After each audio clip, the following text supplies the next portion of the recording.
the Johnson Wax Program with Fibber McGee and Molly.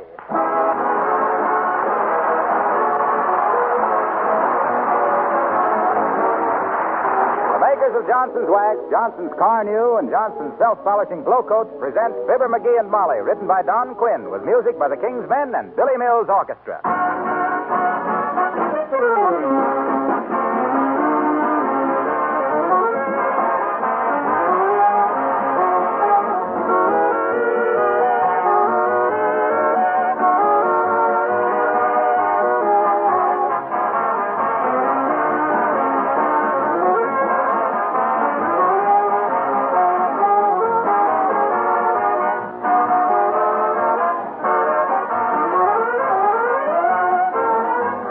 The other day, I followed a very nice-looking woman down the street.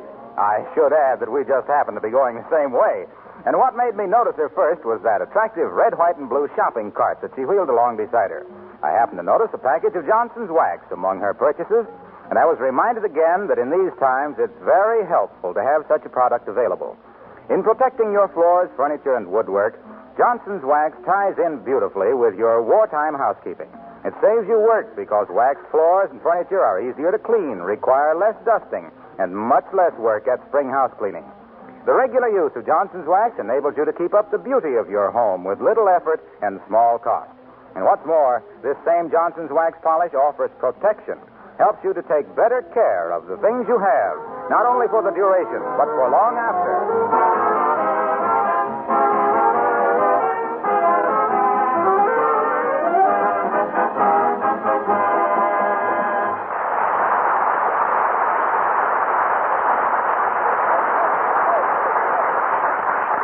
Well, it's a calm and peaceful scene at 79 Wistful Vista tonight. The mistress of the house is in the living room, darning holes out of socks, as little Benny says. And just coming in the front door, as happy as a kid with a new toy, is the kid himself with a new toy, as we meet Fibber McGee and Molly.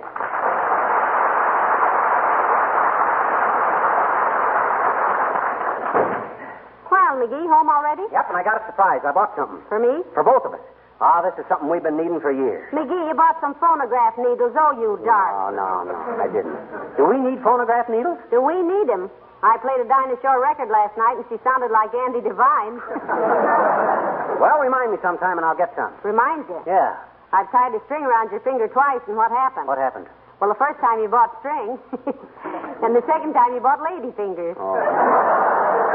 Never mind the needles now. What do you got there? Look. Just take a peek at that. There. Heavenly days. A new clock. Yeah.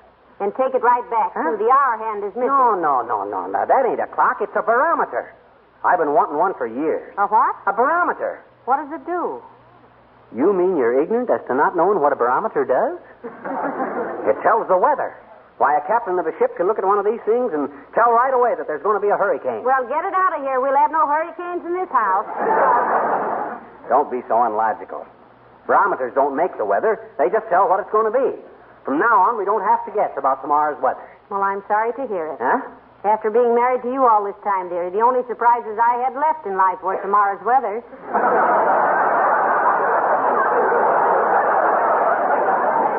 Well, be that as it may or may not be or not, just the same, it's a pretty handy gadget. Well, where are you going to hang it? Well, I don't know. I was going to hang it in the dining room so as I could see what the day's weather was when I had breakfast, but I thought better of that. Why? Well, it wouldn't be accurate in there.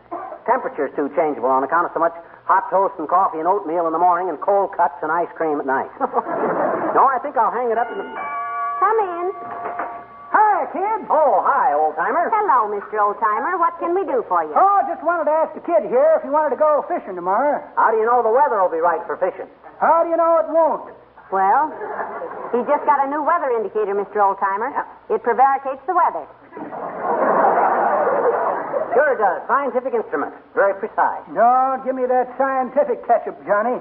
How can a hunk of wire and a piece of glass tell the weather? All you need's a good case of rheumatism, like I got. You know, I've heard of people telling the weather by the twinges in their bones. Ah, that's baloney. I never knew but one guy in my life who could tell the weather by his joints. Who's that? Molly's Uncle Dennis. Every time he starts bending his elbow, we know it's going to be a damp evening.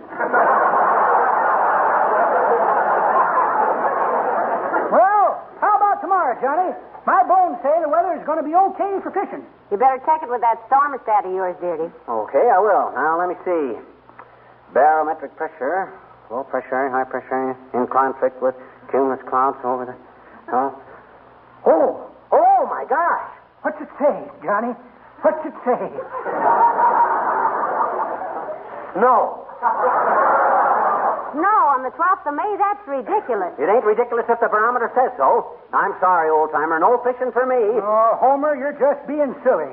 Why, it ain't any more going to snow? And don't call me Homer. No, he gave up that Homer K. Frink business, Mr. Oldtimer. I might have knew it. He changes his personality like one of them little lizards. One of them there simoleons. No, you don't mean a simoleon. You mean a chameleon. No, he don't, Molly. A chameleon is an actor that does funny stuff. That's a comedian, Johnny. I thought a comedian was a book full of facts and figures. No, you're thinking of a compendium. Sure. I used to read it when I was a kid. Huh? The Youth Compendium. That was companion. Then, Dag Nabbit, what's a simoleon? That's slang for $1. What? $1 for a little piece of slang like that? I won't pay it. That's lovely.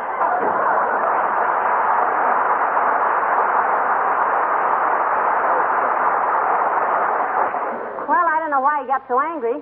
He didn't have to pay you right away. Oh, never mind. What? What worries me is snow tomorrow. Oh, McGee. For goodness sakes, it isn't going to snow tomorrow. No? Why, it hasn't snowed in this part of the country on the 12th of May for 100 years. Well, if it done it once, it can do it again. But just for fun, I'm going to check with the local weather bureau. Give me the phone. Here. Thanks. Hello, operator. Give me the meter, give me the weather bureau. Huh? Oh, hi, Mert. Oh, dear. How's every little thing, Mert? Says, eh? What's say, Mert? You heard from your brother in North Africa. He knows where the Allies are going to start the invasion. Wow. How does he know that? From the way they packed him in on the boat going over, he says they must be going into Sardinia.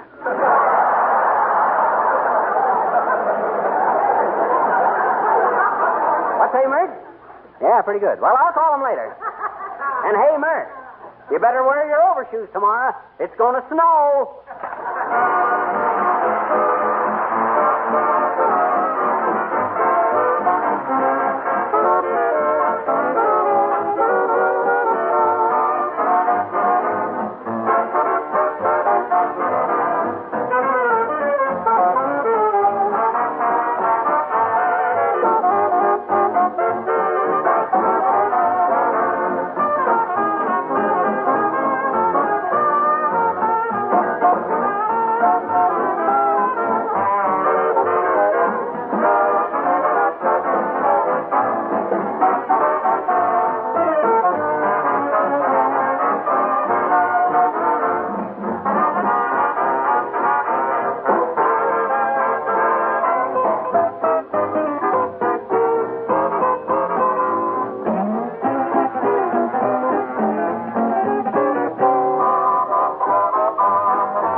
Here's a better place over here. No.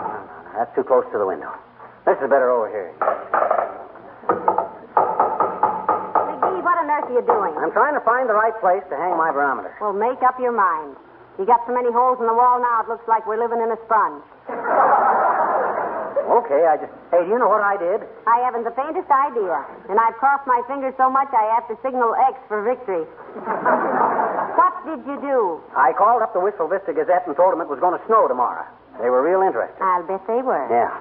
I told them it was going to snow tomorrow, and they asked me did I have any dope on when the world was coming to an end. And I says, yes, I did. And they says, when? And I says, when you smart guys learn what's news and what ain't. They realized I had them there and hung up on me. Well, they couldn't print that it was going to snow tomorrow, even if it was, which it isn't. That's a military secret. I always thought that was a lot of malarkey, too. How can you keep the weather a secret? That's about as confidential as fried onions.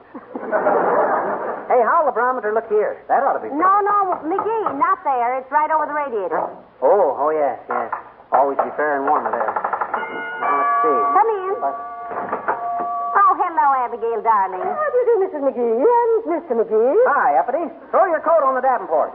Take it off first, if you want to. Thank you. I just stopped by Mrs. McGee to remind you of my lawn party tomorrow. Oh, you will be there, won't you? Oh, I'll be there, Abigail. I love lawn parties. I have so much fun tripping over croquet arches. Mm-hmm. It'll be even tougher tomorrow, Molly. Won't be able to see the croquet arches. Why not? Snow. No? Snow. According to my husband, dearie, whom I married because he could sing Pretty Red Wing like nobody's business, it's going to snow tomorrow. Snow? Oh, how utterly absurd. Well, it's practically the middle of May. Okay. Scoff if you want to. Deride. But when you're at your lawn party tomorrow, when you're scraping them icicles off the Chinese lanterns, remember that Yes, he got himself a barometer, Abigail. Heretofore, he's always forecast the weather by wetting his finger and holding it up. Oh, you're just... And how would that forecast the weather, my dear? Oh, Well, if his finger stayed wet for 24 hours, it was raining. And if it dried right off, the wind was blowing. And if it got numb, we were having a cold spell. You know very well... I have often read of certain primitive types who claim to be able to foretell the weather. Children of nature, as it were. But it's practically a lost art among civilized people.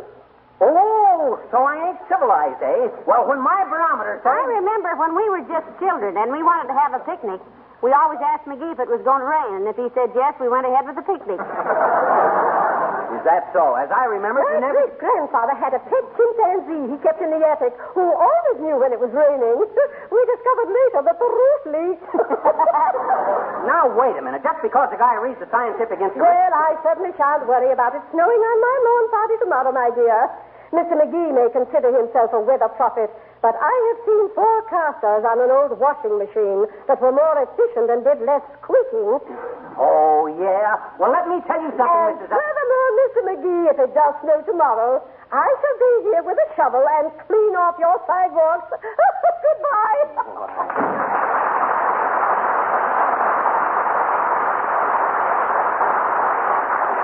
Ought to make her shovel them off with a hat pin.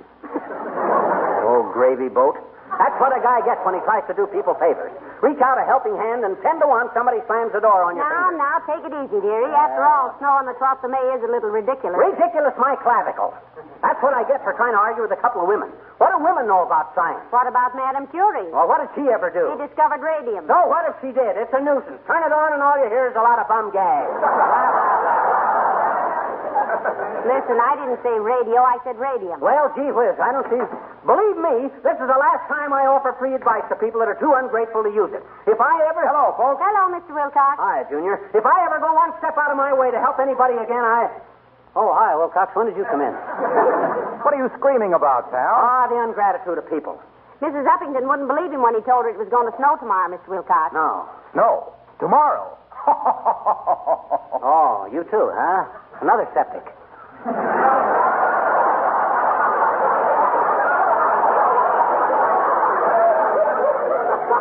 Well, this is what always happens when a guy's a little ahead of his time, that's all. Listen, you're about 6 months ahead of yours, dearie, with that snow business. Yeah. I can just imagine what happens when Edison come rushing in and hollers that he's invented moving pictures.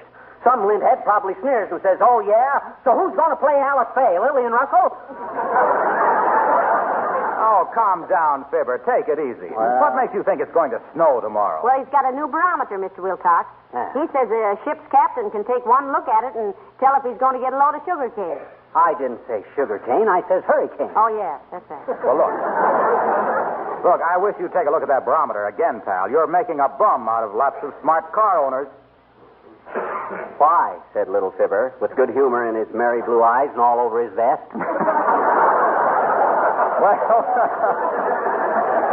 Well, gee, this is the time of the year when they all get out Johnson's car new to polish up the old bus for summer and protect it against dust and rain and sunshine and road film.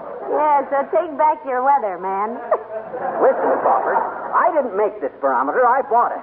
I don't tell it what to say. I just read it. It says snow tomorrow. Is that my fault? What do you want me to do? Kick science in the teeth? Look, friend, have you set this barometer for altitude? For what? Altitude. It has to be regulated for whatever part of the country it's used in. Wistful Vista is 800 feet above sea level. So what? I don't care if this is Death Valley. If it's going to snow, it's going to snow. Well, that may be, pal, but I'd rather bet on the instincts of a smart car owner than a palooka with a dime store barometer. Why, this is the time of year thousands of motorists have been waiting for, so they could go out and give the finish on their cars a new lease on life and beauty with Car New. But I'm telling you... Thousands of them, pal, eager to get out into the warm sunshine and spend a pleasant half hour simply applying Car New, letting it dry, and wiping it off with a soft cloth, getting a brilliant protective polish in one easy application. And now you come along and say it's going to snow. Well, he really believes it, too, Mr. Wilcox. All right. I won't say another word. Everybody else is smarter than what I am, anyway. Go on home, Junior. Go home. Go home and get out the red flannels and the hot water bag and the galoshes. Because by the 22 twittering trumpets of Toscanini, it's going to snow tomorrow. There. Okay, pal, okay. I'll get ready for a blizzard. And if it snows, I'll be over here the first thing in the morning and shovel off your walk. No.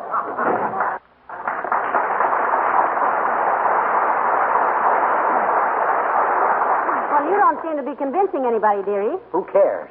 But I'm surprised at you, Molly. You ought to know by this time when I'm right and when I'm wrong. Oh, I do, dearie, I do. You do? Well, that's unsatisfactory. Hey, where are you going? I'm going up and put the extra blankets in the storeroom. Huh? Now the summer's here, we won't need them anymore. I'll be down again in just a minute. Her too. Oh, well, she's been a good kid. Just don't understand scientific stuff. Now, let's see. Where'd I better put this barometer? Ah, here's a good place. Oh, no. That ain't right either. Too near the door. Get a draft on it. This is better way over here by the... Come in. Hi, mister. Oh, it's you, is it, sis? Now, don't bother me. I'm busy. Doing what, mister? What you doing, What ya? I'm putting up a barometer. Well, I thought maybe you... I says I'm putting up a barometer. Barometer. Barometer. This thing here. What is it? It's a barometer. What's it for? It tells the weather. Tells the weather what? It tells what the weather is going to be. Oh. I bet you it don't, I bet you. Huh? On account of if the weather don't know what it's going to be, nobody can tell, because if you know what the weather is and the weather don't, it won't know whether the weather is... See, this is all kind of silly, isn't it? I'll say it is. Well, gee, Mr. No Fooling, what is that thing for? It's to make little girls ask questions. Okay, you ready? Ready for what? The first question. Look, sis, I didn't mean that The question is, why does Hitler wear that ridiculous little mustache? Oh, that's a very silly question, and I don't see... Well, because a mustache is hair, and a hair is a rabbit, and a rabbit has a short tail, and a short tail is easily told, and so is a bell, and a bell is in a belfry, and so are bats, and bats are used for baseball, and baseball is played on a diamond, and a diamond is full of cats, and so is a cow, and a cow is beef, and beef is better when it's hung, and so is Hitler.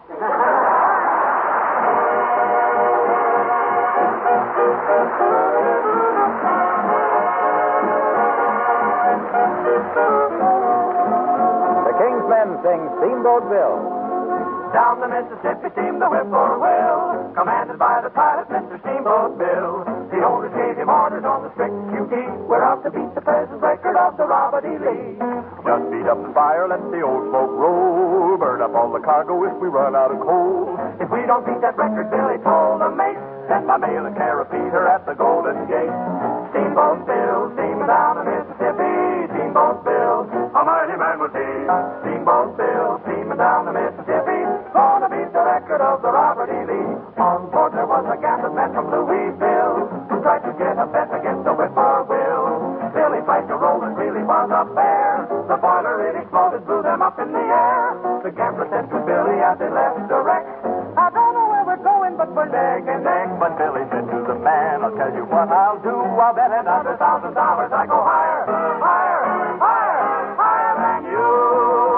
Steamboat Bill tore up the Mississippi. Steamboat Bill, the tide had made him swear. Steamboat Bill tore up the Mississippi. When the boiler blew, it got him up in the air. The wife of Mr. William was at home in bed when she received a telegram The next papa that you have will be a railroad man. Steamboat Bill, missing on the Mississippi. Steamboat Bill, join the Angel Band. Steamboat Bill, missing on the Mississippi. He's a pilot on that ferry to that promised land.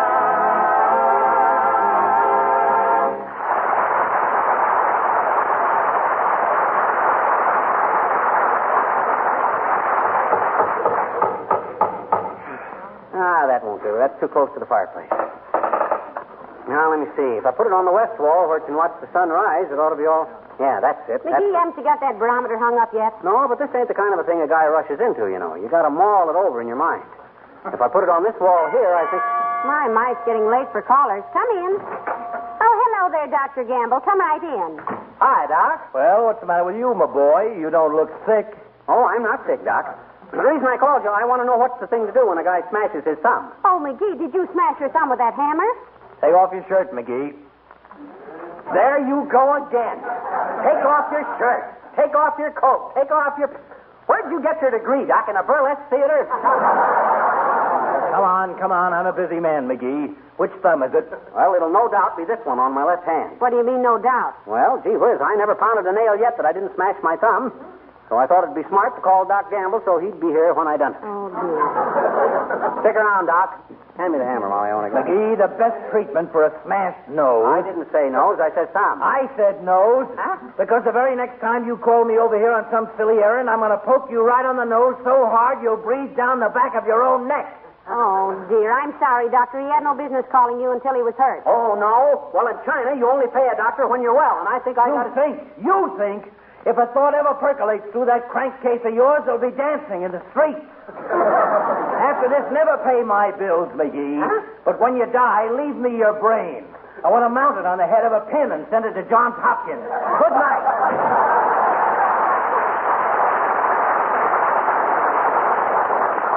Who's John Hopkins? And what's he so sore about Well, anyway? doctors are too busy these days to go rushing around on silly calls, McGee. Didn't you notice how tired he looked? No, but I ain't surprised. If he makes me tired, think what he must do to himself. Now, let's see. If I hang this barometer over the radio here... No, it's no good.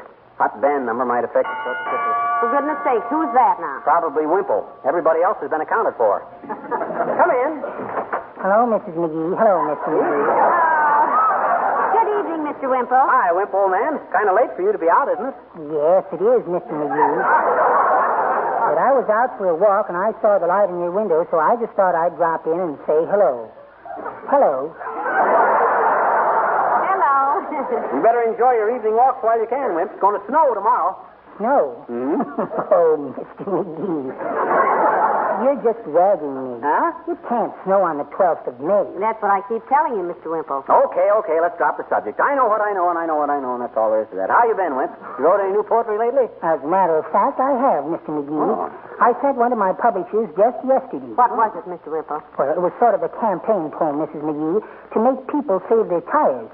It went like this. Let's all drive 35 or less and help the world clean up this mess. Because we're short of tires, you know, and they'll last longer driving slow. If you turn so fast your tires squeal, you know you're being a rubber hero.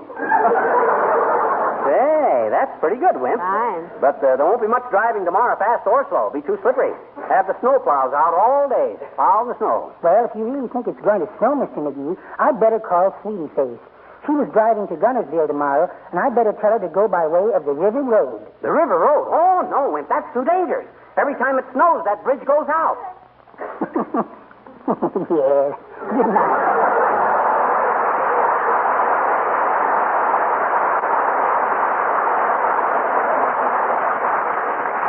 Well, dearie, put your barometer on the piano for tonight. It's time to go to bed. Okay, I'll hang it up in the morning.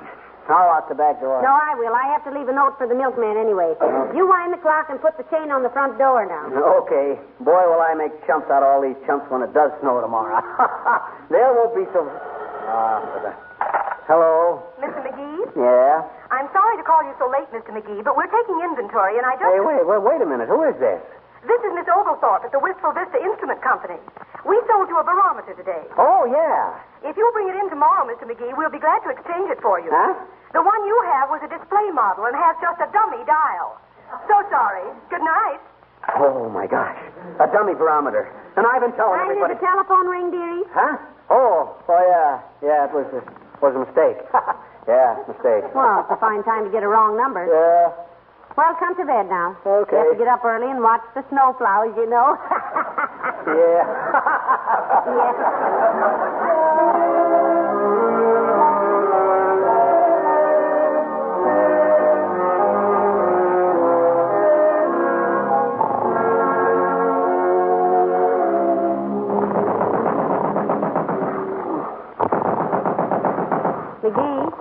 McGee, wake up. There's somebody at the door downstairs. What time is it? I don't know, but it's daylight. Hurry up, McGee. Go see who it is. It must be important. Okay. As soon as I get my slippers on. No, not those. Those are my mules. Here's your slippers. Let me take the mules. I want to kick the teeth out of whoever's hammering at the door. Oh, I'm coming. Who's knocking on the door? Hey, what is this, a gag? What's the idea? Look, Mr. McGee, it's snowing. Yes, when did they start? Got an extra shovel? Hey, Molly, I was right. Oh, boy, what a barometer. If it works this good now, wait till the works get in it. Hey, Molly!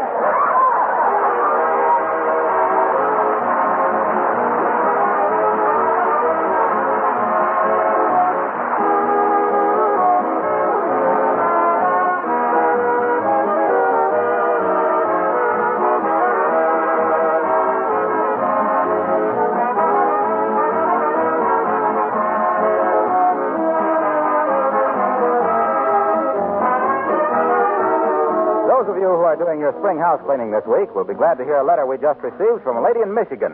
It'll be especially interesting to those of you who do part of your own decorating, such as cleaning painted walls in your kitchen or bathroom. Here's the letter. Being spring house cleaning time, I thought some of your other listeners would be interested in the wonderful use I have found for Johnson's Glow Coat. My kitchen and bathroom walls are ivory enamel. After I wash them, I go over them with a coat of Glow Coat. This brings out a wonderful gloss, protects the paint, and makes cleaning much easier.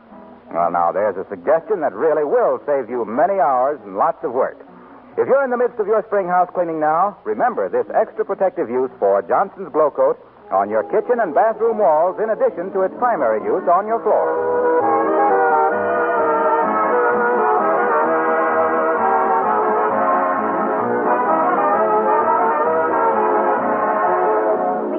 You know you're famous. Everybody's talking about you. The newspaper called and wanted an interview, and one of the airlines wants to hire you as a weather expert. Oh, I'm so proud of you. Oh, it's nothing that any red-blooded American boy couldn't have done. I was just lucky, I guess. Lucky nothing. You're smart, McGee. And you know what? Huh? I just looked at that barometer again, and it still says snow. I'm going to get out my fur coat. I'm going to get out. What? Never mind. Good night. Good night, all.